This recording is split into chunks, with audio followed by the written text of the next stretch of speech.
Bienveillance Chanel, bonjour. Vous vous trouvez devant une situation qui va entraîner pour vous un ou des changements, souvent source de stress.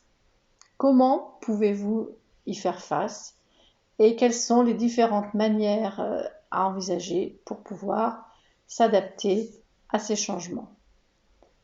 Alors tout d'abord, on envisage le cas où vous pouvez changer la situation. Par exemple, vous attendez votre train, il est annulé, vous avez absolument besoin de faire ce déplacement. Eh bien, vous allez peut-être changer l'heure du rendez-vous que vous avez, ou vous allez chercher à trouver un covoiturage pour vous rendre au lieu de votre rendez-vous. Donc voilà, la première situation, c'est à peu près simple. La deuxième situation, c'est le cas où vous ne pouvez pas changer la situation, l'événement qui se produit. Et là aussi, il y a encore deux cas à envisager. Alors le premier cas, c'est ce qu'on appelle l'assimilation, c'est-à-dire que l'événement est perturbant, mais vous pouvez changer votre vision, votre façon de réagir par rapport à cet événement. C'est ce qu'on appelle un peu le verre à moitié vide, à moitié plein. Et dans ce cas, vous ne remettez pas en question votre façon de penser, vous êtes simplement en train de vous adapter à cette situation et changer votre vision. Alors Sacha Guitry, par exemple, disait, quand une femme s'en va avec son amant, elle n'abandonne pas son mari, elle le libère d'une femme infidèle. Donc c'est un petit peu amusant de voir cela comme ça, mais ça peut aider à comprendre que on peut vraiment trouver du bon dans chaque chose qui, a priori, n'est pas quelque chose qu'on a souhaité. Alors, je vais vous prendre l'exemple du licenciement, c'est pas ce que je souhaite du tout, mais par exemple, on vous dit que vous allez être licencié, vous pouvez y voir l'opportunité pour vous de changer de travail, de changer de métier ou de changer de lieu de vie, si vous êtes muté ou si vous trouvez du travail ailleurs. Et voilà, vous avez utilisé cet événement qui a priori était quand même source de stress, d'inconnu, d'incertitude, pour vous propulser peut-être vers quelque chose de mieux que vous n'auriez pas fait si vous n'avez pas arrivé ce licenciement. Alors l'autre cas de figure, c'est ce qu'on appelle l'accommodation.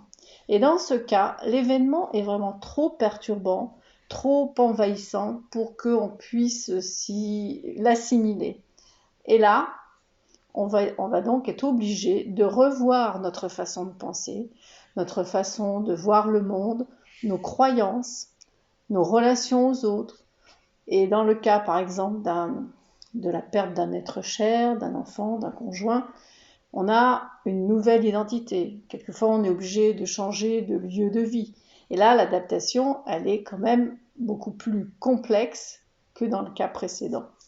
Alors évidemment, il y a des personnes qui vont mieux arriver à s'adapter à un événement, et puis d'autres moins bien. Mais ça, c'est une autre histoire. Ce sont nos capacités de résilience qui dépendent de notre vécu. Et donc là, dans le cas de l'accommodation, donc, on va revoir tous ces schémas de pensée et on va donner de nouvelles informations à nous-mêmes pour pouvoir nous adapter à ce nouveau cas de figure dans notre vie, cette nouvelle situation. Alors, par exemple, quand vous avez un gros meuble à déplacer dans votre maison, et puis il ne passe pas dans les portes ni par les fenêtres, vous allez être obligé de modifier beaucoup de choses, casser une cloison, ouvrir une fenêtre, pour pouvoir lui trouver une place.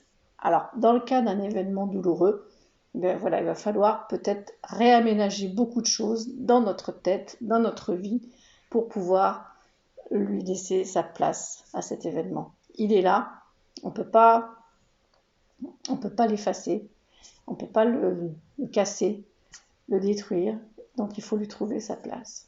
Et c'est ça qu'on appelle l'accommodation. Alors voilà, je résume. Dans le cas du changement, soit on peut changer la situation, soit on ne peut pas. Si on peut, c'est très bien. Si on ne peut pas, soit on a la capacité où l'événement est pour nous pas trop douloureux pour qu'on puisse l'assimiler, ou alors si c'est vraiment trop difficile, trop douloureux, trop stressant, eh bien on va avoir besoin de s'accommoder, d'accommodation. Et là, ça fait appel à beaucoup d'autres choses dont on discutera une autre fois. Je vous souhaite une belle journée et je vous dis à bientôt. Bye bye.